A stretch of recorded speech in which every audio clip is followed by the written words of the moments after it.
Kurikulum di Indonesia mengalami perubahan yang signifikan sepanjang sejarah pendidikan negara ini. Dari masa kolonial hingga sekarang ini, kurikulum terus mengalami evolusi untuk mencerminkan perkembangan zaman, tuntunan masyarakat, dan kebutuhan peserta didik. Tentu saja, dalam pengembangan kurikulum, terdapat beberapa landasan yang menjadi tumpuan dalam perubahan kurikulum, mulai dari landasan psikologis, humanisme, dan yang akan kita bahas dalam video kali ini yaitu landasan filosofis. Landasan filosofis menjadi dasar dan pijakan dalam merancang kurikulum yang mencerminkan nilai-nilai dan prinsip filosofis yang menjadi landasan pandang tentang pendidikan. Filosofi pendidikan yang dipilih menjadi panduan dalam menentukan tujuan, isi, metode, dan evaluasi dalam proses pembelajaran. Dalam video kali ini, saya akan membahas bagaimana aliran filosofis pendidikan memberikan kontribusi pada penyusunan kurikulum merdeka dan apa saja implementasinya dari nilai-nilai aliran filsafat tersebut dalam kurikulum merdeka. Selamat menyaksikan.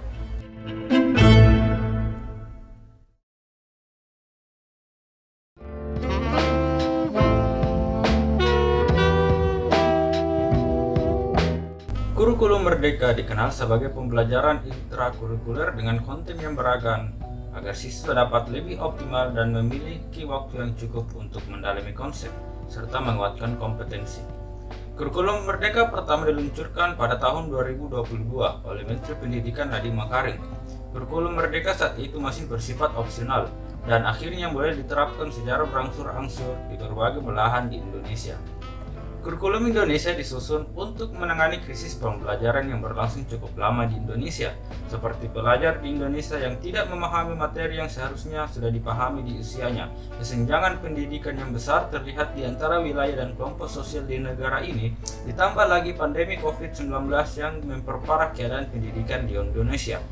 Untuk mengatasi krisis ini, perubahan sistemik diperlukan, termasuk melalui kurikulum. Kurikulum mempengaruhi materi yang diajarkan dan metode pengajaran yang digunakan oleh guru.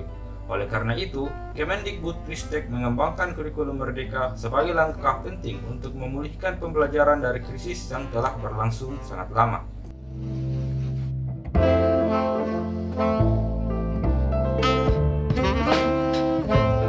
Tentu saja, selama pengembangannya, kurikulum merdeka selalu memiliki landasan dalam menentukan apa saja yang perlu diterapkan di dalam kurikulum merdeka. Salah satu dari landasan tersebut ialah landasan filosofis dalam pendidikan. Landasan filsafat ini mencakup penerapan pemikiran filosofis dalam merancang kurikulum, metode pengajaran, dan nilai-nilai moral yang terkait dengan pembelajaran. Filsafat pendidikan juga penting dalam mencari pemahaman tentang arti sejati pendidikan, bagaimana pengetahuan diperoleh, dan bagaimana proses pembelajaran harus dijalankan untuk mencapai tujuan pendidikan yang diinginkan oleh negara. Landasan filosofis kurikulum merdeka disusun berdasarkan aliran filsafat pendidikan. Perlu kita pahami bersama bahwa dalam pembuatan kurikulum merdeka ini, tidak hanya satu aliran filsafat semata yang digunakan dalam merumuskan kurikulum, melainkan banyak aliran filsafat yang berkontribusi di dalamnya, dan akhirnya mempengaruhi isi dari kurikulum sedemikian rupa sehingga menjadi apa yang dipakai sekarang ini. Di bagian video kali ini akan dibahas apa saja sumbangsi dari aliran filsafat pendidikan yang ada di dalam kurikulum dan apa saja penjelasannya secara ringkas.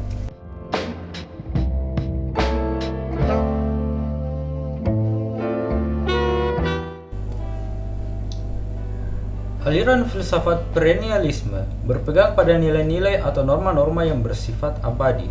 Dengan demikian, perennialisme dianggap suatu aliran yang ingin kembali atau mundur kepada nilai-nilai masa lampau dengan maksud mengembalikan keyakinan akan nilai-nilai asasi manusia di masa silam untuk menghadapi problem kehidupan manusia saat sekarang dan bahkan sampai kapanpun dan dimanapun. Robert Maynard Hutchins dan Morten Adler adalah dua tokoh terkenal dalam lingkup filsafat pendidikan perennialisme. Bagi aliran filsafat ini, kurikulum yang diberikan kepada siswa harus konsisten atau tidak mengalami perubahan sepanjang zaman, karena filsafat ini memandang bahwa karakter manusia itu konsisten. Artinya, kurikulum harus relevan sepanjang zaman sehingga pelajarannya dapat diterima sepanjang waktu, dan guru memiliki peranan penting untuk membantu anak didik berpikir kritis dan mengembangkan seluruh potensi dalam dirinya. Dalam kurikulum merdeka, aliran filsafat perennialisme juga memberikan sumbangsi yakni menghendaki kebudayaan atau ilmu-ilmu pengetahuan yang telah didapatkan di masa lampau, yang dimana harus dipertahankan eksistensinya hingga masa kini, yaitu materi yang bersifat absolut atau tidak bisa diubah, seperti sejarah, matematika, kimia, fisika, bahasa, dan lain-lain sebagainya.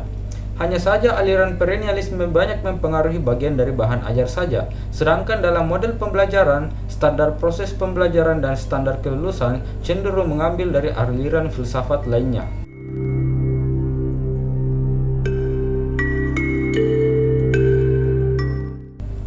Aliran progresivisme dapat diartikan secara umum sebagai aliran yang menginginkan kemajuan-kemajuan secara tepat dan cepat.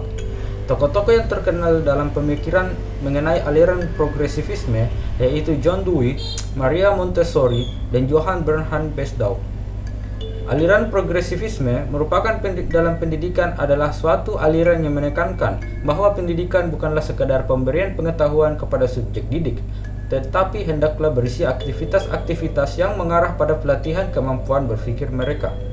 Dengan demikian, mereka dapat berpikir secara sistematis melalui cara-cara ilmiah seperti memberikan analisis, pertimbangan, dan pembuatan kesimpulan menuju pemilihan alternatif yang paling memungkinkan untuk pemecahan masalah yang dihadapi.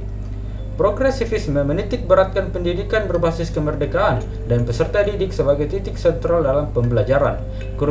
Kurikulum yang dikembangkan pun harus mempertimbangkan minat peserta didik dan bertujuan luas untuk kehidupan masyarakat. Pusat dari kurikulum menurut progresivisme adalah pengalaman relevan yang berpusat pada anak dan bertujuan pada komunitas. Peran guru adalah sebagai pengarah pembelajaran dan mitra kolaboratif dari pembelajaran tersebut.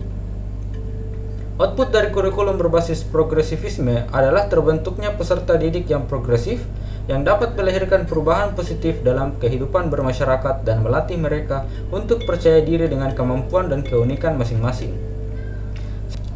Selain itu, kita dapat mengamati adanya koneksi antara progresivisme itu sendiri dengan kurikulum merdeka.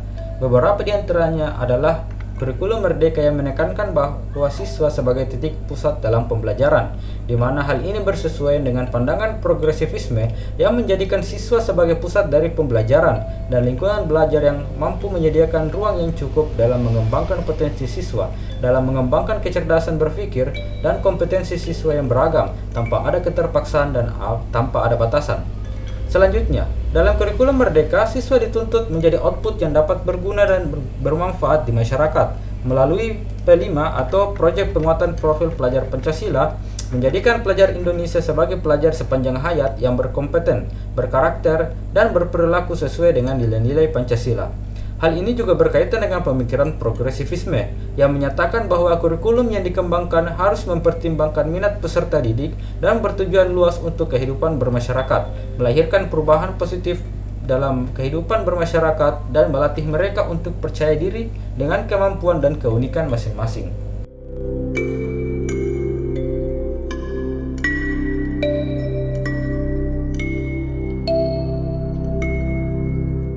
Rekonstruksionisme dalam pendidikan adalah pendekatan filosofis yang memandang pendidikan sebagai alat untuk rekonstruksi dan transformasi sosial. Aliran filsafat ini menekankan untuk mengatasi ketidakselarasan sosial dan ketidakadilan dan bertujuan untuk memberdayakan siswa untuk menjadi agen aktif perubahan positif dalam masyarakat. Aliran filsafat ini merupakan pengembangan dari aliran filsafat sebelumnya, yaitu progresivisme, yang menekankan bahwa peserta didik harus cakap dalam menghadapi problematika sosial, ekonomi, dan politik yang dialami oleh manusia dalam kehidupan global, serta membekali mereka dengan kemampuan esensial agar mampu mengurai dan memberikan solusi atas persoalan-persoalan tersebut. Dalam konteks rekonstruksionisme pendidikan, kurikulum dirancang agar relevan dengan isu dan tantangan dunia nyata, mendorong pemikiran kritis, keterampilan pemecahan masalah, dan kesadaran sosial. Tujuannya adalah untuk menciptakan individu yang bertanggung jawab secara sosial yang dapat berkontribusi untuk membangun masyarakat yang adil dan setara. Dalam kurikulum merdeka, rekonstruktivisme cenderung memberikan banyak sumbangsi yang substansial, di mana aliran ini menerapkan peserta didik untuk diajarkan proaktif, inisiatif, inovatif, dan antisipatif. Rekonstruksionisme menitik beratkan pada percepatan perubahan teknologi dan infrastruktur yang modern dalam pendidikan, yang menjadi alasan utama mengapa kurikulum merdeka dibentuk.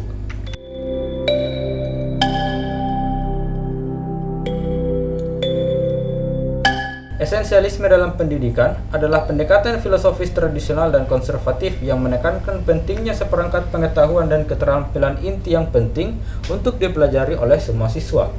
Ini menganjurkan kurikulum standar yang ketat, yang berfokus pada dasar-dasar seperti membaca, menulis, matematika, dan sains.